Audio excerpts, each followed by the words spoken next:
प्रिय बच्चों, आज हम कक्षा 6 के सामाजिक विज्ञान विषय के भूगोल में जो अध्याय पढ़ने जा रहे हैं वो है सौरमंडल में पृथ्वी। सबसे पहले हम शुरुआत करेंगे खगोलीय पिंडों की। सूर्य, चंद्रमा तथा वे सभी वस्तुएं जो रात के समय आसमान में चमकती हैं उन्हें खगोलीय पिंड कहते हैं। जो खगोलीय पिंड गैसों से बने होते हैं तथा इनके पास अपनी ऊष्मा और प्रकाश होता है, इन्हें तारा कहते हैं। सूर्य भी एक तारा है। रात को जब हम आसमान की ओर देखते हैं तो हमें तारों के बहुत सारे समूह दिखाई देते हैं।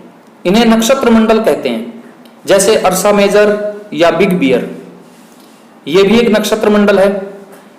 और रात को हम आकाश में सप्तऋषि मंडल को भी देख सकते हैं। ये 7 तारों का समूह है।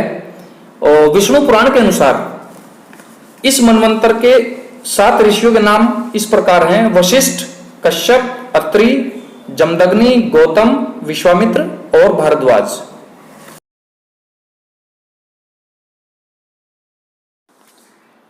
इस डायग्राम में हम देख सकते हैं सप्तऋषि मंडल और ध्रुव तारे की स्थिति।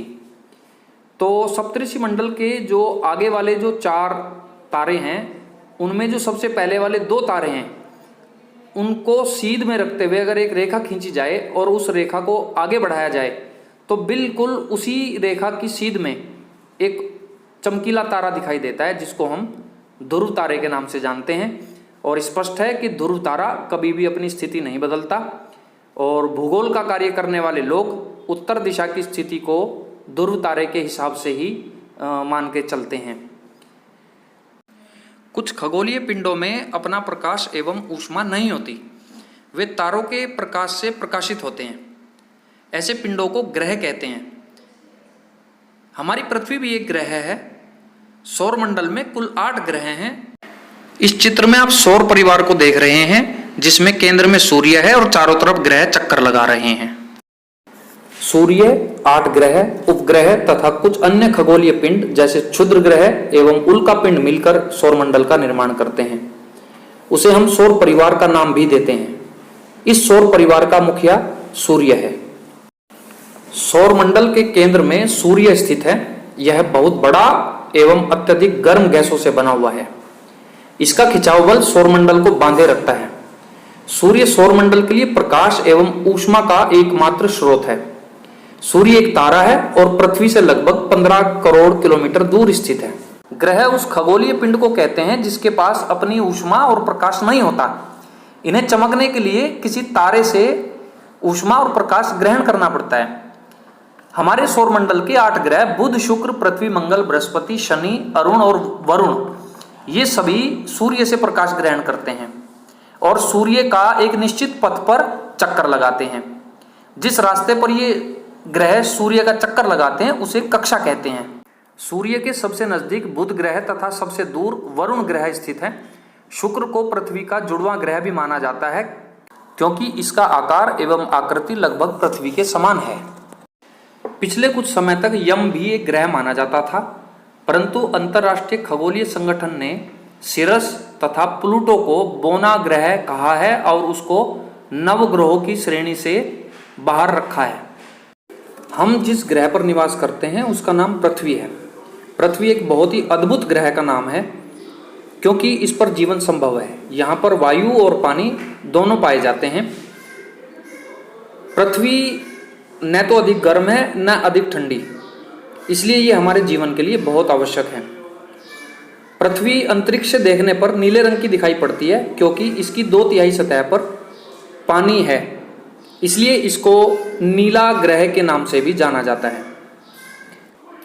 चंद्रमा पृथ्वी का एकमात्र उपग्रह है। इसको बच्चे चंदा मामा के नाम से भी जानते हैं।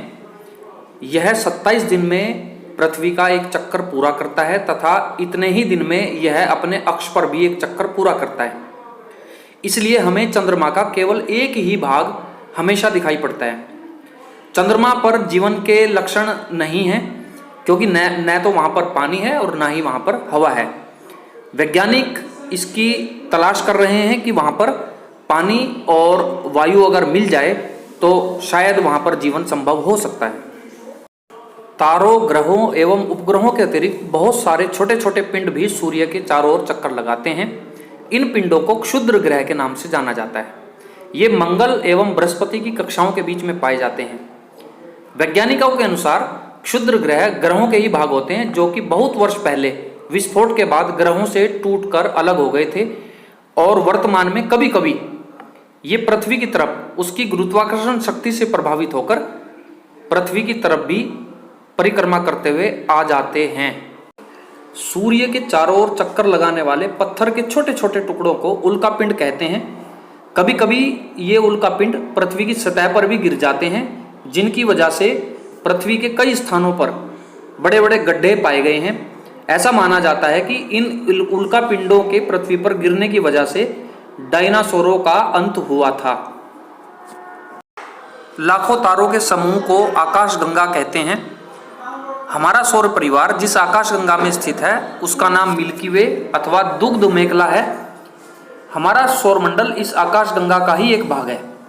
खुले आकाश में एक ओर से दूसरी ओर तक फैली चौड़ी सफेद पट्टी की तरह एक चमकदार रास्ते के रूप में हमारी आकाशगंगा दिखाई देती है। लाखों करोड़ों आकाशगंगाएं मिलकर ब्रह्मांड का निर्माण करती हैं। ब्रह्मांड की विशालता की कल्पना करना अत्यधिक कठिन है। वैज्ञानिक अभी इसके बारे में अधिक से अधिक जानकारी एकत्र करने में जुटे हुए हैं। प्राचीन ऋषियों के अनुसार ब्रह्मांड की कोई सीमा नहीं है, यह अनंत होता है। हम सभी इसी ब्रह्मांड का हिस्सा हैं। वैज्ञानिकों की परिकल्पनाओं के अनुसार ब्रह्मांड की उत्पत्ति एक महाविस्फोट के बाद हुई थी। इस महाविस्फोट को बिग बैंग के नाम से जाना जाता है। प्रिय बच्चों, आशा है कि इस अध्याय को आपने समझ लिया होगा। अगर कहीं आपकी समझ कमजोर रह गई तो आप इस वीडियो को 2-3 बार और देख सकते हैं, क्योंकि इसमें आवाज़ भी दी गई है और पढ़ने के लिए भी मटेरियल दिया गया है। दोनों चीज़ों के मिश्रण से आपकी समझ अच्छी तरीके से बन सकती है। इस अध्याय से जुड़े हुए प्रश्नों को आप तैयार करें। धन्यवाद।